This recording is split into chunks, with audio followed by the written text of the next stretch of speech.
Everyone expects wealth, but the strange princess pointed to one person and said, "I really want her DR."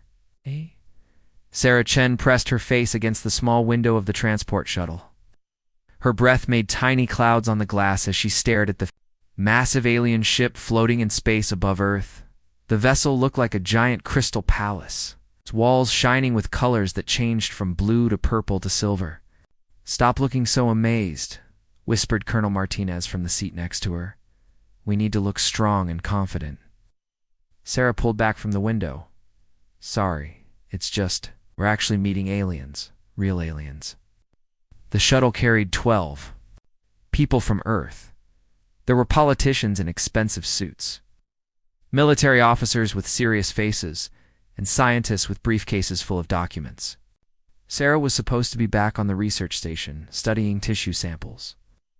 But Dr. Williams had gotten sick at the last minute, and someone needed to represent the biology team. "Remember the rules?" said Ambassador Thompson from the front of the shuttle. He was a tall man with gray hair who had spent 30 years in diplomacy.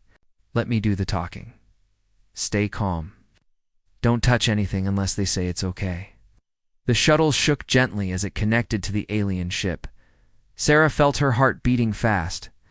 She had studied alien contact protocols for years, but this was really happening. The airlock opened with a soft hiss.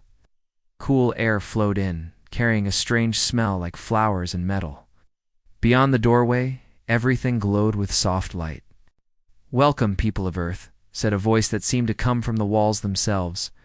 They walked into a large room with a ceiling so high Sarah couldn't see the top. The walls moved like water, showing pictures of stars and planets. In the center of the room stood a group of beings that made Sarah's breath catch in her throat. The aliens were tall and thin, almost like humans, but different in ways that made her mind spin. Their skin changed colors slowly, moving from pale blue to soft gold to deep green. They had large eyes that held tiny stars inside them, and when they moved, they seemed to float rather than walk. One alien stepped forward. She was clearly their leader. Her skin shimmered more brightly than the others, and she wore a flowing robe that looked like it was made from captured moonlight. "I am Princess Cathera of the Zephyrian Empire," she said. Her voice was musical, like wind chimes in a gentle breeze. "We greet you in peace." Ambassador Thompson stepped forward and bowed slightly. "We are honored to meet you, Princess. I am Ambassador Thompson, speaking for the people of Earth." Sarah stayed in the back of the group with the other scientists. She tried to watch everything at once. The way the aliens moved, the technology. Around them, the soft music that seemed to come from nowhere. Princess Cathara smiled, showing teeth that sparkled like diamonds. "We have watched your species for some time. You are ... interesting. We hope to build a friendship between our peoples," said Ambassador Thompson. "We can offer trade agreements, cultural exchange, and scientific cooperation." Several of the business people stepped forward, eager to talk about resources and technology. General Harrison spoke about security arrangements. Dr. Kim from the physics team mentioned their latest research, but Princess Cathara seemed distracted.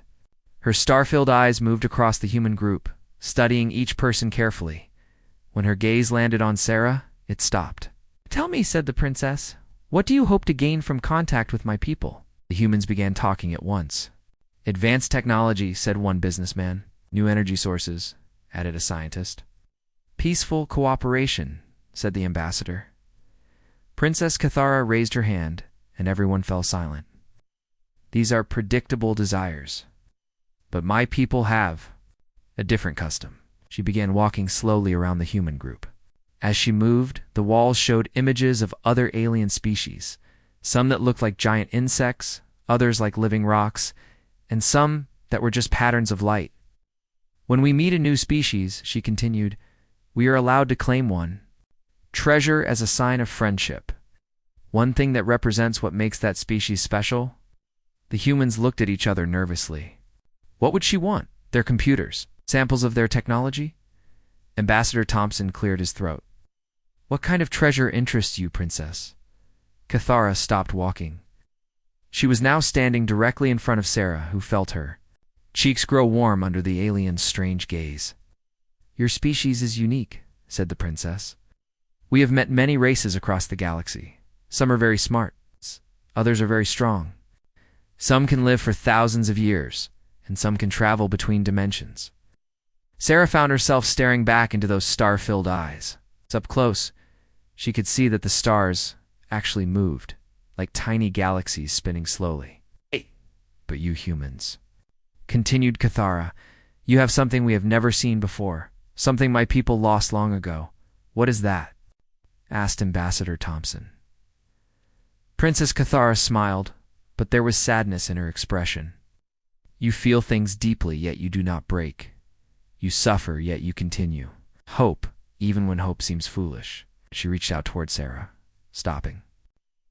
Just before touching her face, this one especially, she carries the spark we have forgotten. Sarah felt frozen in place. I don't understand. My people are dying, said Princess Cathara quietly. Not from disease or war, but from emptiness.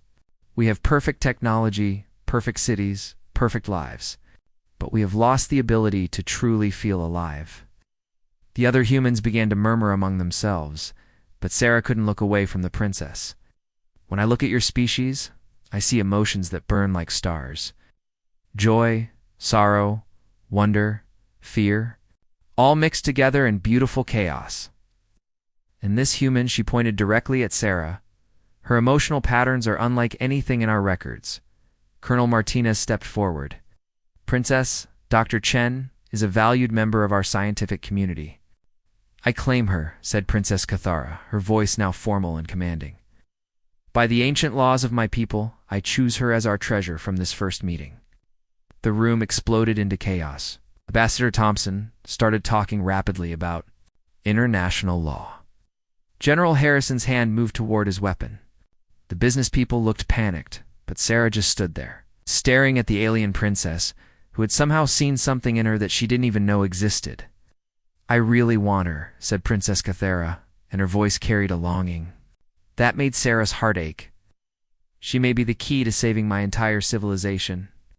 The walls around them began to glow brighter, as if responding to the princess's emotions. Sarah realized that, whatever happened next, nothing would ever be the same.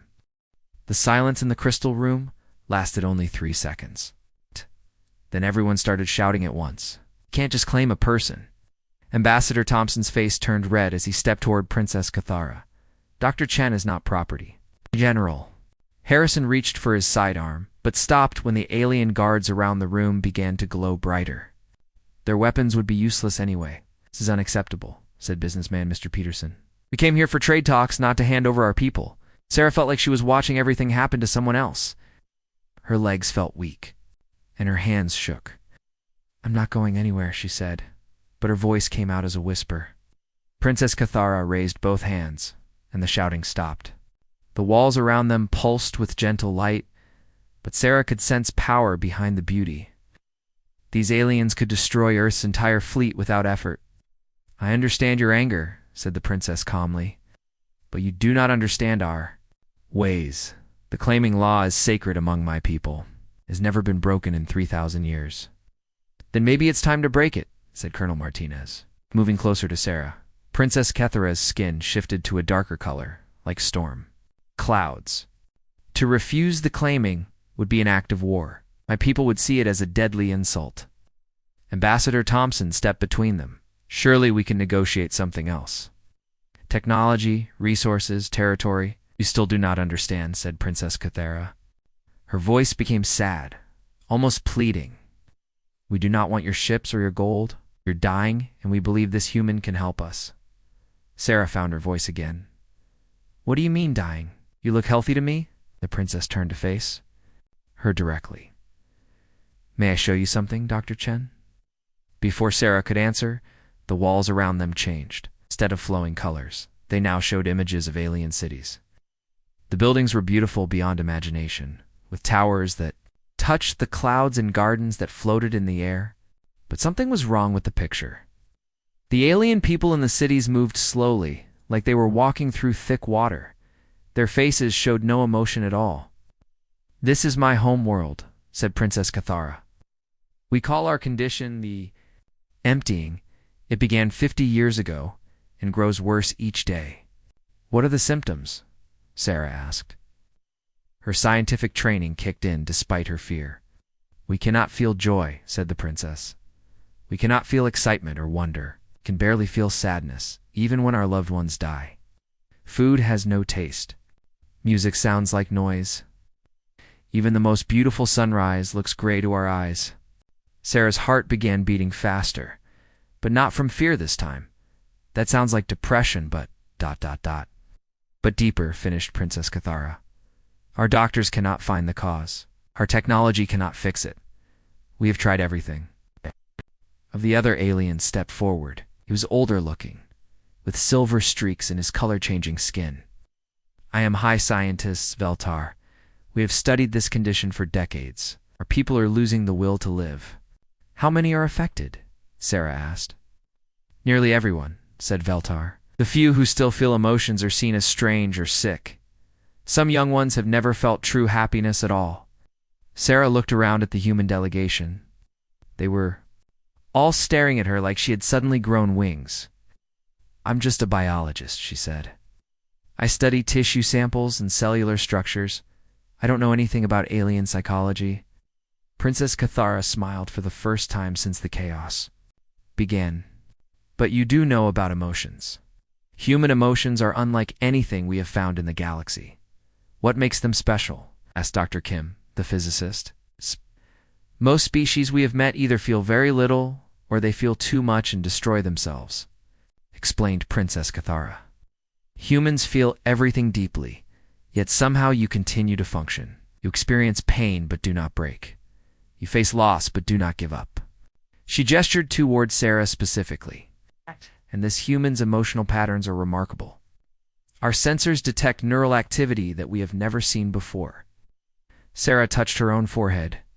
You've been scanning my brain? Only on the surface, said Veltar quickly. But what we see is fascinating. Your species has learned to live with the full range of feelings without being destroyed by them. Ambassador Thompson cleared his throat. Even if that's true, we cannot simply hand over one of our citizens. I am not asking you to hand her over, said Princess Cathara. I am asking Dr. Chen to choose. Everyone turned to look at Sarah. She felt tiny under all those stares, human and alien alike. If I refuse? She asked. Then our people continue to fade away, said the princess sadly. And your people face the anger of an empire that controls half the galaxy. And if I agree, you would come to our homeworld as an honored guest. You would work with our best scientists to study the emptying. Perhaps you could find a cure. Sarah's mind raced. This was impossible. She was just one person. How could she save an entire alien species? But then she thought about the images on the walls. Millions of beings who had lost the ability to feel joy or wonder. Children who had never laughed. Parents who couldn't feel love for their babies. Would I ever be able to come home? She asked quietly. Princess Cathara exchanged glances with her advisors. That would depend on what we discover. You can help us. We would be forever grateful. You could travel between our worlds as you wished. And if I can't help, then at least we would have tried. Sarah looked at her fellow humans. Ambassador Thompson looked desperate. General Harrison looked angry. The scientists looked curious despite their fear. I need to know more about your condition first, Sarah said. Before I decide anything? Over the next hour, Veltar and Princess Cathara shared everything they knew about the emptying. Sarah asked dozens of questions, her scientist brain working. Despite the surreal situation, the more she learned, the more convinced she became that this was bigger than just one species problem. If an entire civilization could lose the ability to feel, what did that mean for the future of life in the galaxy? Finally, she made her decision. I'll go with you, she said, and the room fell silent again. But I have conditions. Princess. Cathara nodded. Name them. I want regular contact with Earth. I want access to all your research. And I want to promise that if I can help your people, we'll share what we learn with other species who might face the same problem. And if we refuse your conditions? Asked Veltar. Sarah straightened her shoulders and looked directly at Princess Cathara. Then you'll have to find another way to save your people, 'cause I won't be anyone's prisoner, even a willing one." For a long moment, the princess studied her with those star-filled eyes. Then she smiled, the first real emotion Sarah had seen from any of the aliens. "You truly are remarkable," she said. "We accept your conditions, Dr. Sarah Chen of Earth." As the words left the princess's mouth, Sarah realized her life had just changed forever. The journey to the Zephyrian homeworld took 3 days in Earth time. Sarah spent most of it staring out the window of her guest quarters, watching stars streak by like silver ribbons. The alien ship moved faster than anything humans had ever built, but so smoothly, she couldn't feel the motion. Princess Kethera visited her every day. They talked about human biology, alien culture, and the mysterious condition affecting the Zephyrian people. Sarah noticed something strange during these visits. The princess seemed more alive when they spoke together. "You smile more now?" Sarah observed on the second day. Kethera touched her face, as if surprised. "I had not noticed. It has been many years since I felt the urge to smile. When did it start for you?" "The emptying?" "I was young when the first cases appeared," Kethera said, her skin shifting to pale blue. "I thought I was lucky to be unaffected. But gradually over the years, colors became less bright. Food lost its taste. Even victory in battle felt hollow." Sarah made notes on a tablet the aliens had given her. "And no one knows what caused it. Our scientists have many theories. Some say it was exposure to quantum radiation from our star drives. Others believe it was a genetic mutation. A few think it might be psychological, that achieving perfection made us lose our need for emotions." "Perfection?" Sarah looked up from her notes. Kethara's skin darkened slightly. Perhaps that was the wrong word.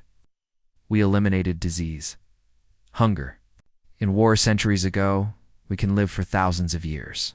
Our technology can reshape matter itself. What more could any species want?" "But you're not happy," Sarah said quietly. "Happiness is irrelevant," Kethara replied, but her voice sounded uncertain. On the third day, they arrived at Zephyr Prime. Sarah pressed her face to the viewing port and gasped at what she saw. The planet was incredible. Cities floated in the clouds, connected by bridges of pure light.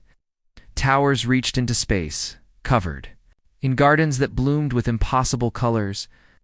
Ships moved between the structures like schools of glowing fish. "It's beautiful," Sarah whispered. "You find it beautiful?" asked Kethara, joining her at the window. "Most of us see it as adequate." That word made Sarah's heart sink. Adequate. This paradise was just adequate to them. They landed at a spaceport that looked like it was carved from a single massive crystal. As they walked through the corridors, Sarah observed the Zephyrians going about their daily lives. Everyone moved slowly, purposefully. No one hurried. Number 1 laughed. No one seemed excited or angry or sad. They were like beautiful robots, following their programming perfectly. "This is the Imperial Science Center," said Kethara, as they entered a building that seemed to be made of captured starlight. "We'll work here with our best researchers." Sarah met the science team, 12 brilliant minds who had spent decades studying the emptying. They showed her data that would take human scientists centuries to gather. Brain scans, genetic analysis, psychological profiles, chemical studies. "Fascinating," said Dr. Zeleth, the lead researcher. Her skin was a constant. Silver color that never changed. "Your emotional readings are completely different from ours." "Different how?" Sarah asked, looking at the screens showing her brain activity. "Your neural patterns show constant variation," explained Dr. Moran. "Think joy, curiosity, slight anxiety, wonder, all happening at the same time. Our patterns are ... flat." Sarah studied their brain scans. The Zephyrian mind showed activity, but it was orderly, controlled, predictable, like machines running well-designed programs. "When was the last time any of you felt excited about a discovery?" she asked. The scientists looked at each other. "Excitement is inefficient," said Dr. Zeleth. "It clouds judgment and wastes energy, but it also drives creativity," Sarah said. "On Earth, our greatest discoveries come from people who get excited about impossible ideas." Over the following days, Sarah observed Zephyrian society more closely. They had art, but it followed mathematical formulas for perfect beauty. They had music, but it was calculated to be optimally pleasing.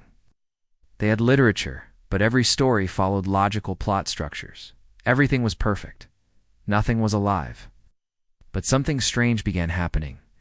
The scientists working with Sarah started showing small changes. Dr. Moran's skin began shifting colors slightly when she discussed interesting data. Dr. Zeleth asked questions that weren't directly related to their research. "You are affecting them," Princess Cathara told Sarah one evening.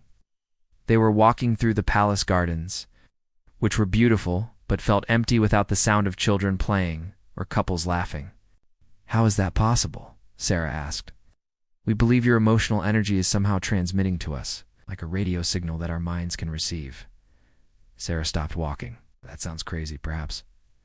But look." Cathara gestured to a group of young Zephyrians who had been following them at a distance. When Sarah waved at them, one actually waved back and then looked surprised at her own action. "I felt something when you did that," Cathara said softly. "A warm feeling in my chest. I think humans call it ... joy." That night, Sarah couldn't sleep. She kept thinking about what she had seen. These people had achieved everything any civilization could want. They had eliminated suffering, but they had also eliminated the capacity for true happiness. She found herself in the science lab at midnight, reading through decades of research. The data told a clear story. Emptying had begun shortly after. The Zephyrians achieved what they called optimal society, a perfectly organized civilization where every problem was solved. "Dr. Chen." Sarah turned to find Dr. Moran in the doorway. The alien scientist's skin was showing colors Sarah had never seen before, nervous purples mixed with curious golds. "I could not sleep," Moran said. "I keep thinking about our conversation today, about excitement and discovery." "What about it?" "I remember now. When I was very young, before the emptying affected me, I felt something when I learned new things. It made my skin bright yellow and made me want to dance." Sarah smiled. "That sounds like excitement." "Yes." Moran moved closer. "I want to feel that again. But our medical scans show that the brain centers responsible for strong emotions have become dormant in our species." "Maybe they're not dead," Sarah said. "Maybe they just need to be reawakened." Over the next few days, Sarah worked with increasing urgency. She tested her theory that human emotions could somehow jumpstart the dormant emotional centers in Zephyrian brains. The results were remarkable. Aliens who spent time near Sarah began showing small emotional responses. Princess Cathara was the most affected. She laughed for the first time in decades when Sarah told her a silly joke about Earth cats. But not everyone was happy about these changes. Word spread through the city that the humans were contaminating perfect Zephyrian minds with primitive emotions. "Some of our people are becoming concerned," Veltar told Sarah during a meeting. "They say emotions make us weak and inefficient. But emotions also make you alive," Sarah argued. "Without them, you're just very sophisticated machines." Princess Cathara, who had been quiet during the meeting, suddenly stood up. Her skin was brighter than Sarah had ever seen it, cycling through brilliant golds and blues. "I've felt more truly alive in these past weeks than in the previous 50 years, she announced. "Dr. Chen is not contaminating us. She is healing us." That evening, as Sarah stood on her balcony looking out at the floating cities, she finally understood why she had been chosen. It wasn't just her brain chemistry or her emotional patterns. It was her resilience. Her ability to feel deeply but not be destroyed by those feelings. The Zephyrians had tried to eliminate pain by eliminating all strong emotions. But humans had learned something different. How to feel everything fully while still moving forward. And maybe, just maybe, she could teach them how to do the same. But as she watched the lights of the city below, Sarah realized that healing an entire civilization would be much harder than anyone had imagined. Some Zephyrians wanted their emotions back. Others saw feelings as a dangerous disease. A storm was coming, and she was standing right in the center of it. Sarah woke up to the sound of alarms echoing through the Crystal Palace. Red lights flashed in patterns she didn't understand. but the fear in Princess Cathera's voice when she burst into the room was universal. "We have a problem, Cathera," said her skin cycling rapidly between dark purple and angry red. "A big problem." Sarah quickly dressed and followed the princess through corridors filled with rushing Zephyrians. For the first time since arriving, she saw aliens showing strong emotions: panic, anger, and something that looked like excitement. "What's happening?" Sarah asked as they hurried toward the science center. "Your emotional field is spreading," Cathera explained. "Our people are connected through something you would call a psychic network. When I began feeling emotions again, those feelings transmitted to others." They reached the main plaza where hundreds of Zephyrians had gathered. Sarah stopped in shock. The crowd was divided into two clear groups, and the tension between them felt dangerous. On one side stood aliens, whose skin blazed with bright, changing colors. They laughed, cried, shouted, and hugged each other. Some danced to music that seemed to come from their own hearts. Others argued passionately about art and philosophy. On the other side stood aliens whose skin remained the traditional, controlled silver gray. They watched the emotional ones with what looked like disgust and fear. The touched and the pure, Cathera said quietly. "Those who welcome the return of emotions, and those who see feelings as a contamination." A tall Zephyrian with completely gray skin stepped forward from the pure group.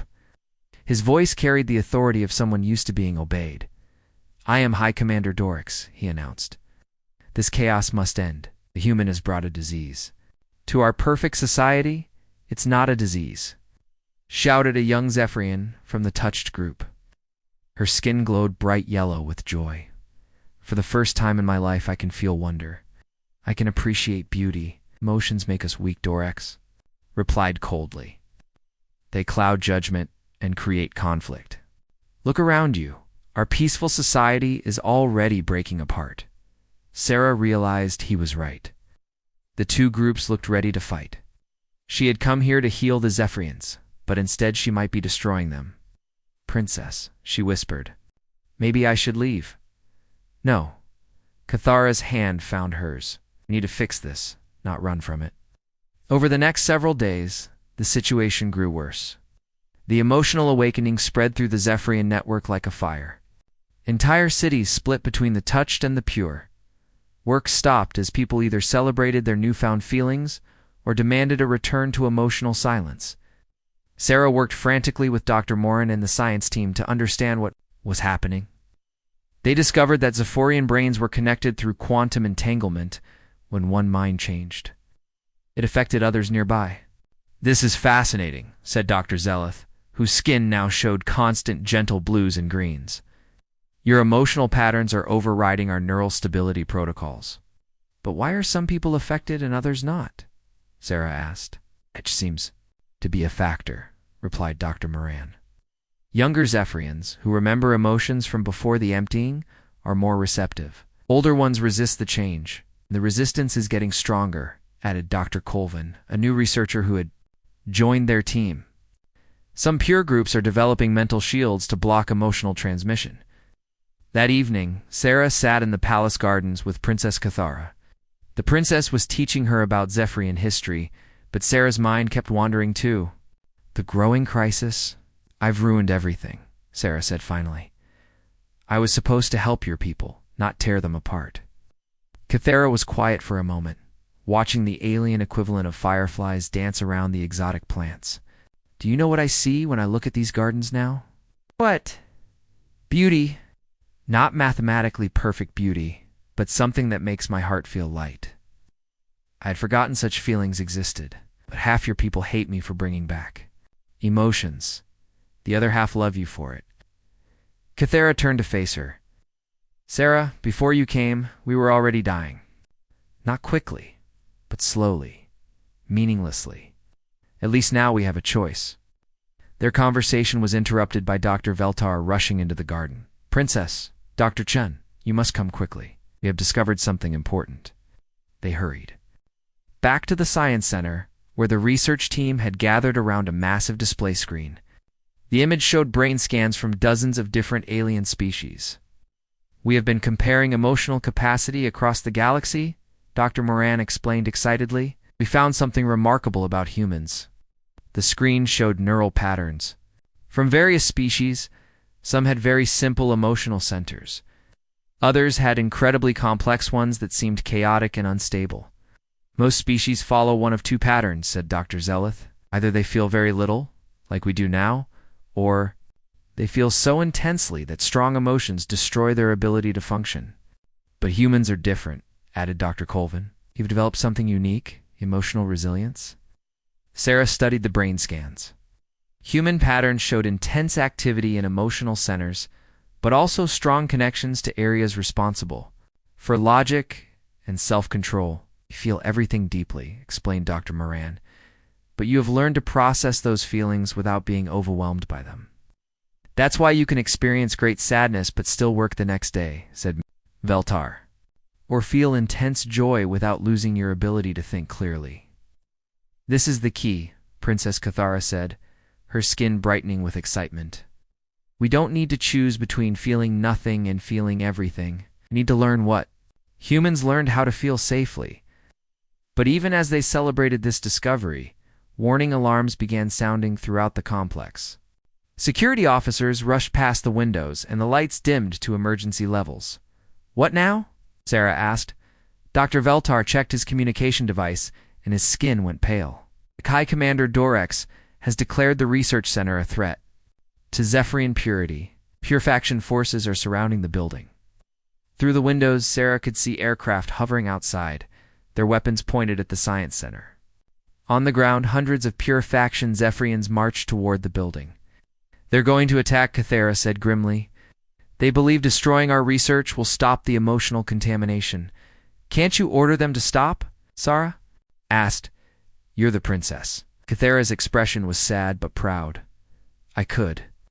But that would make me a dictator, forcing my will on people who believe differently. Even if I think they're wrong, they have the right to choose their own path.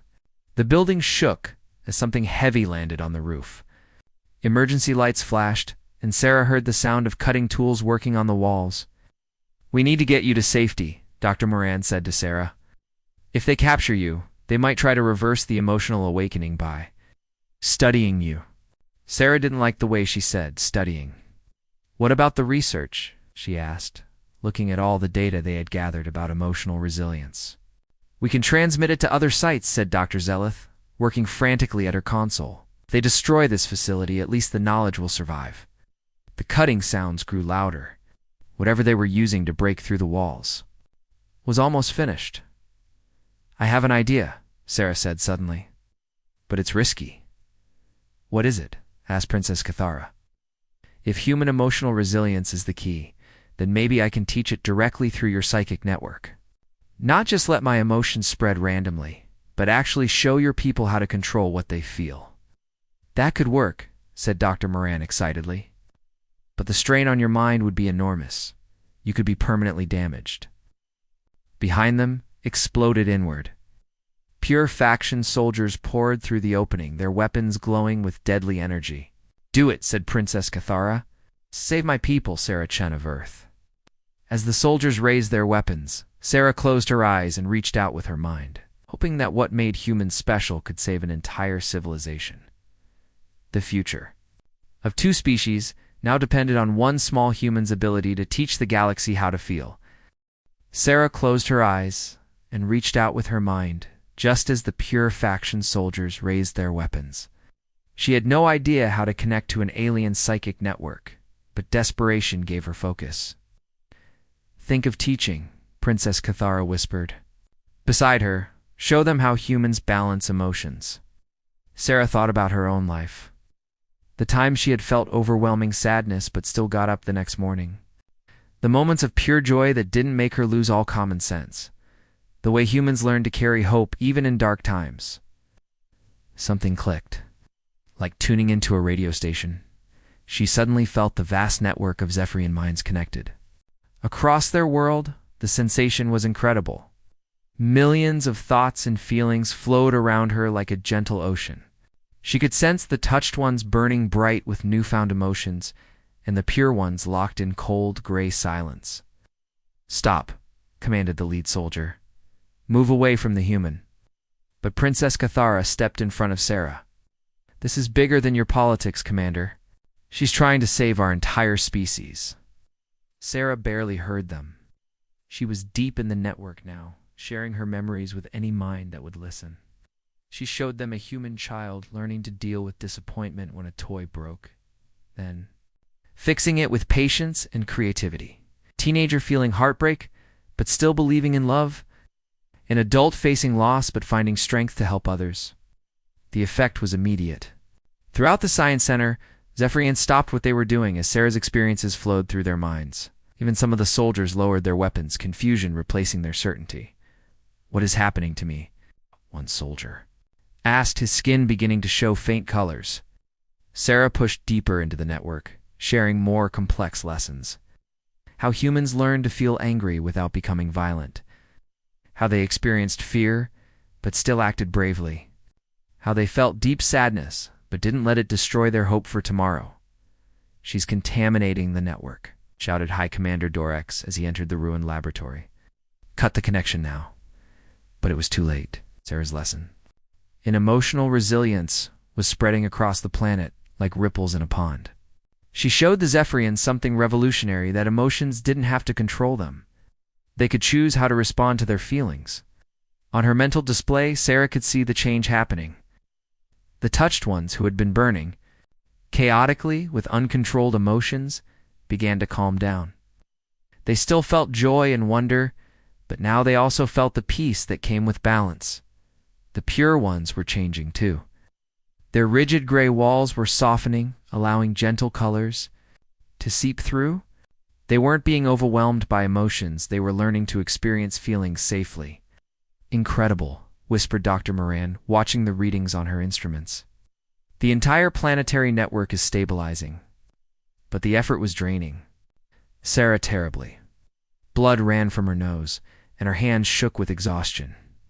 The human brain wasn't designed to connect with millions of alien minds at once. "Sarah, you need to stop," Princess Cathara said urgently. "Your life signs are becoming dangerous almost." "Finished," Sarah gasped. She had one more lesson to share, the most important one. How humans had learned that feeling everything deeply was not a weakness, but their greatest strength. Showed them parents loving their children so much it hurt, but never stopping that love, even when the children made mistakes. Scientists feeling excited about discoveries that might take decades to complete. People helping strangers during disasters, not because they had to, but because caring for others felt right. "That's enough." Commander Dorix pulled out an energy weapon. "I won't let this human destroy our perfect society." But as he raised the weapon, something unexpected happened. His own soldiers stepped between him and Sarah. Their skin glowed with soft, controlled colors. Not the wild chaos of uncontrolled emotion, but the steady warmth of feelings balanced with wisdom. "Commander," said one of them gently, "look around. You really look."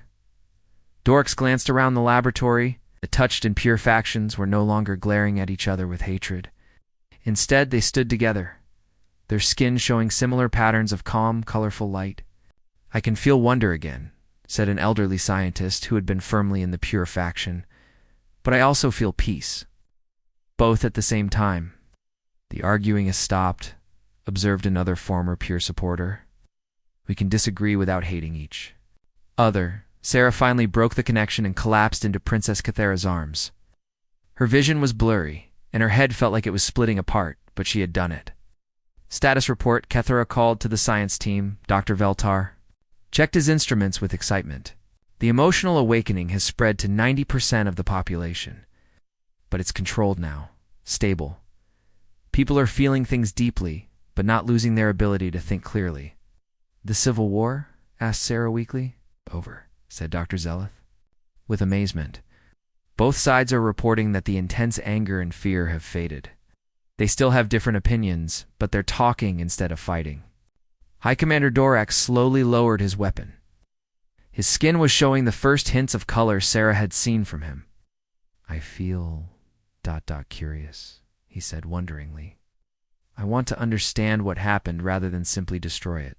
Over the following days, Sarah recovered while watching the transformation of Zephyrian society. The change was remarkable. They still had their advanced technology and beautiful cities, but now they also had something they had lost: the ability to truly appreciate what they had built. Artists began creating works that expressed real emotion rather than mathematical perfection. Musicians composed songs that made people cry with joy. Scientists made discoveries driven by genuine excitement, rather than mere duty. "You have given us back our souls," Princess Cathara told Sarah as they walked through the palace gardens. The princess's skin glowed with gentle happiness, and for the first time, gardens were full of Zephyrians, actually enjoying the beauty around them. "I just showed you what you already had," Sarah replied. "The capacity for feelings was always there. You just needed to remember how to use it safely."